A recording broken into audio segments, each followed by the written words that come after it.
three-step Christmas money system, Jackie. Where did the idea for this come from? Well, it actually comes from it's the miniature version of our three-step freedom blueprint, which is a system, has a money system as the first step, right? All about giving you control and maximum clarity for your money. And the same principles over and over, but it's the ones that we kind of forget about, Mm. like planning ahead and being able to spend towards your values and, making money the vehicle towards a life of happiness and satisfaction, not the actual aim. So bringing it down from kind of a larger level, looking at your money for a year, which is what we teach our members to do. But think about just Christmas, we can do the same exact things and it brings the same amount of clarity, the same amount of financial peace that you would for your overall finances, just on a micro level. Yeah, because I mean, Christmas is a bit of a hectic time and often it approaches and it's here before you even know it. So you're like, oh, how did we get to here? And like, I haven't even thought about how I'm going to do gifts or get the Secret Santa for this school thing and then this teacher present for this thing and then pitching for the netball coach. And all of a sudden there are these spiraling needs and you haven't really accounted for them. So what's the first step to getting your Christmas money sorted out? It's really jotting down all those things that you just said. Right?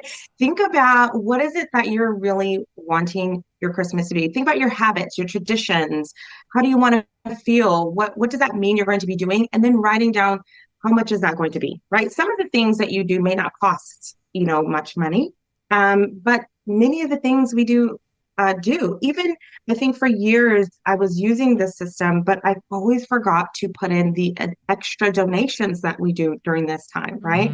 Mm. We're always forgetting we have a Christmas adventure that we want to do. Always want to get the kids together and do something other than presents, right? Because we don't want to be focusing on presents.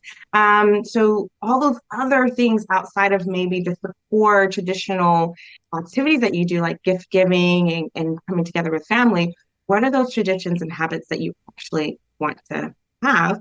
And then put a dollar amount there. Now, you might see the total and go, oh my, there's only 6 weeks left to Christmas. I can't do all of that. But then you start dwindling it down with your priorities, right? Like, so where are your values? What actually makes a difference for you in Christmas within what you have? And then now you actually can see what is it that we really want to do in our values. And you're not spending money on here and there. And the kids go saying, it's not going to throw you off because you have a plan now. I think one thing that's beautiful to look at with a list like that too is discerning between the things that are your values versus the shoulds that have kind of crept in there as well. Because I feel like that's where some of the pressure for this can come from. Yes, there are beautiful memories you want to create, but I should do this and we have to do this and we have to do that. And sometimes you need to give yourself permission to say, well, actually, I don't have to do that. That's not a should. So you can take a little bit more control over what goes on your list. Absolutely. And I really advocate to share with your kids or whoever is part of that time with you, like, this is what our Christmas is going to be like. This is what we have decided is valuable. And then if your kids are preteens, teenagers, they can help decide that as well. Right. And so Mm. then you're going into that season unified, excited about the things. They know what's coming up. They know what their Christmas budget is. Like, our kids are already like saying, like, for my money, this is what I want. And you don't have the arguments, you don't have the stress, you don't have to hide the fact that, no, I'm going to say no to that and I'm going to say yes to this. It's already explicit. Yeah, Easy. and I can instantly think of something that's a should that you may or may not necessarily need or want to do. And for us, that's actually going away. Like, how about enjoying some time off in the home that you're paying to live in rather than concept. leaving the beautiful home that you enjoy being in to go pay to live in someone's Airbnb for a week somewhere else, when really you've been craving some time at home all year while you've been busy, right? There's no issue with having a staycation, right? That can be a great idea too. Absolutely. And discovering some of the gems in your own city or your own town. So many times we forget about those things because we're not tourists, right? We are not visitors. So we just kind of take it for granted. That's exactly what me and my family are going to be doing.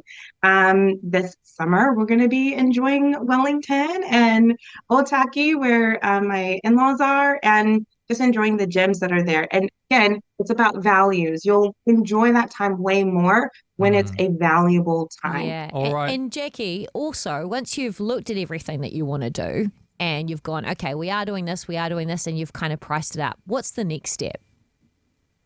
Well, you have to give yourself, how much income am I going to have, right? So you're going to take that amount of time that you have before Christmas, take all the income you have, and then you're going to allocate each paycheck that I'm going to get. How am I going to divvy up the money, right, towards that? The key is to open up a Christmas bank account. So then you have that money going to your Christmas bank account. You know exactly how much you're going to spend. You're not overspending because you have that limit in that bank account. And it just keeps everything really simple.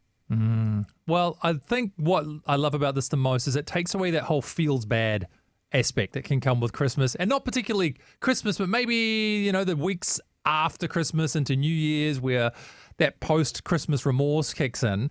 But I know you've got a great little quote on this too to, I think, help us frame our thinking around saving for Christmas the right way. Do I have a quote? Oh, I got this one. Oh. So it was about financial freedom. Is it about cutting joy, but it's about planning for it? I thought that was great. That's right. That's right. It's not about cutting free. So it's all about planning your money towards your values, right? We always think we have to be frugal for everything, but you don't. You can spend on what you want as long as it's a value, and then you cut the things you don't care about. And that is what drives you towards financial freedom, but also fulfillment, right? And in a life that you love and are passionate about. Yeah, I love that. And I think one of the keys from what it sounds like is communication, communicating the strategy with your family and maybe even your extended family. Like, hey, this year we are not in a position to do presents for everyone, but how about we do a secret Santa and buy one nice gift for each person? I like it. Absolutely. Absolutely. And I think that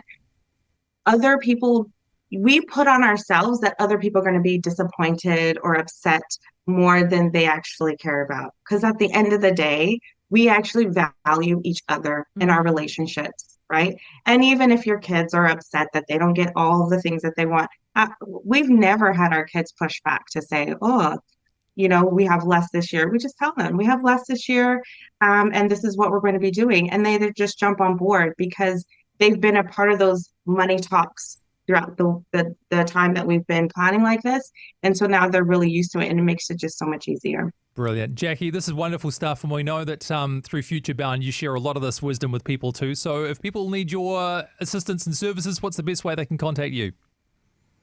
Futurebound.co.nz. We are always there to help you. Hey, thank you so much for joining us as part of the Rhema whānau. We really appreciate your company. And if you'd like to check out more stories like that one, just click here. In fact, our channel has a whole bunch just like this, stories that can encourage you and inspire you and make you more aware of what other people's lives are like in Aotearoa and around the world. So maybe you could subscribe right here.